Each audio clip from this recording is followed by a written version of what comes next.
Hey guys, this is my second run on the man known as the Immortal Shinryu event, and as you can see, this run is actually going to be a full Auto Plus run consisting of the party of Auron, Cor with his newly released FR, and Garnet.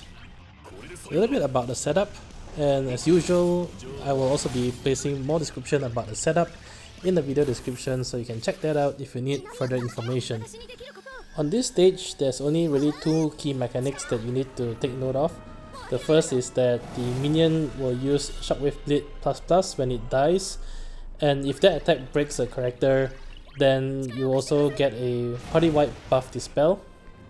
And this setup sort of completely mitigates that because Auron will cover tank any target in the party, and Cor will by default link to Auron and provide him break immunity, so he'll never get broken by Shockwave Blade ++.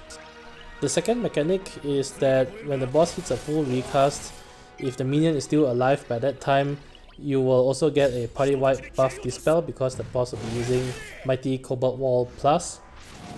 And the key way to mitigate that in an Auto Plus run is to simply kill off the minion before the boss gets a full recast bar at the start.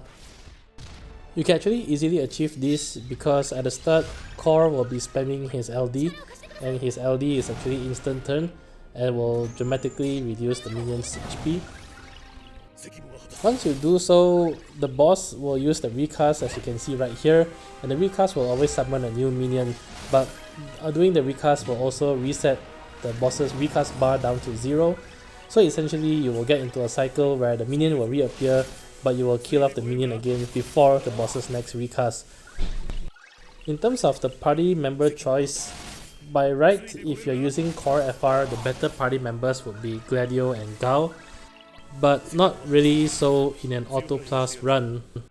In an Auto Plus run, the AI will always default to the EX if it's ready, or the FR if it's ready, and otherwise it will actually prioritize using LD over the skill 1 and skill 2.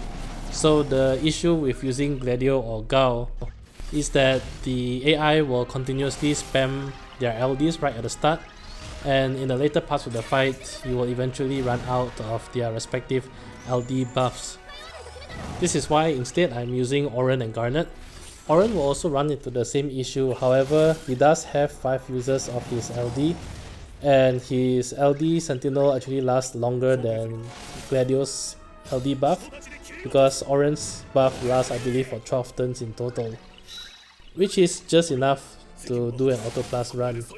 Likewise with Garnet, her main role here is just actually to support the entire party and to also very nicely let off her overhead attack once every 4 turns at least. Another potential party member that I haven't tested is Yang, because Yang will also counter and kick every single turn, and he actually gels nicely with Auron and Cor. However, Yang will have very similar issue in that his LD buff lasts for 8 turns only, and eventually he will run out of that as well. The other thing in terms of setup is that you want as many force levels as possible on your party members. Garnet hasn't had her force boards released, so she is unfortunately at force level 0. I did have to level Auron and Cor's force level to 30, and that's because you want to quickly hit the 100% force gauge so that you can go into force time. That's where virtually all your damage in the run comes in. Because there is sort of like a timer in terms of Auron's LD buff, essentially the faster you can enter into force time, the faster you can end the fight before Auron's LD buff expires. Lastly, in terms of ultimate weapons, both Garnet and Cor in my run has 505 ultimate weapon, but Auron only has his EX weapon equipped because I dismantled my Greatsword ultimate weapon. So if you have another ultimate weapon for Auron, you should finish the fight significantly faster. In total, this run took about 16 minutes of real time, but because it's Auto Plus, you could always just start the battle and go and do something else and come back later.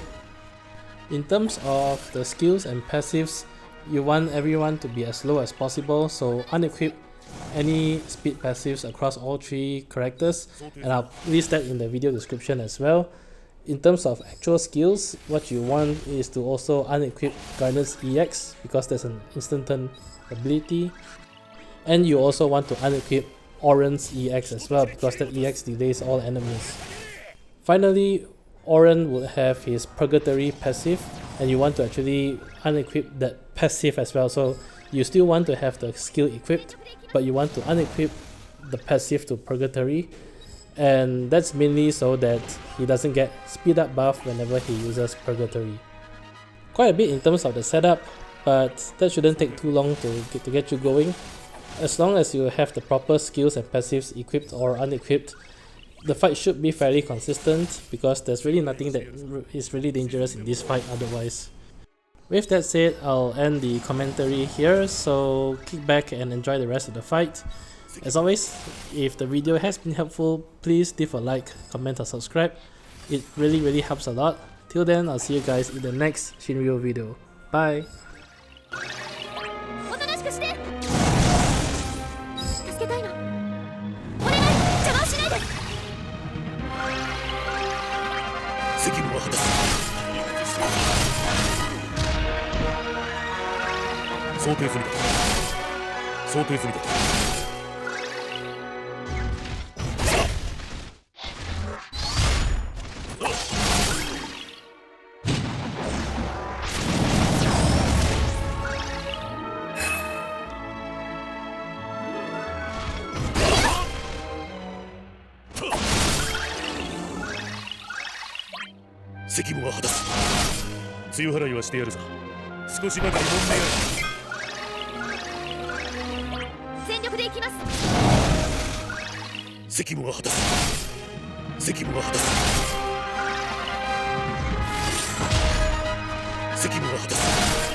想定済みだ。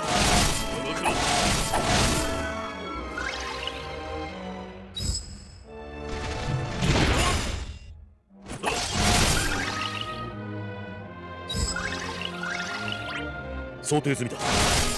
梅雨払いはしてやるさ。少しばかり飲んでや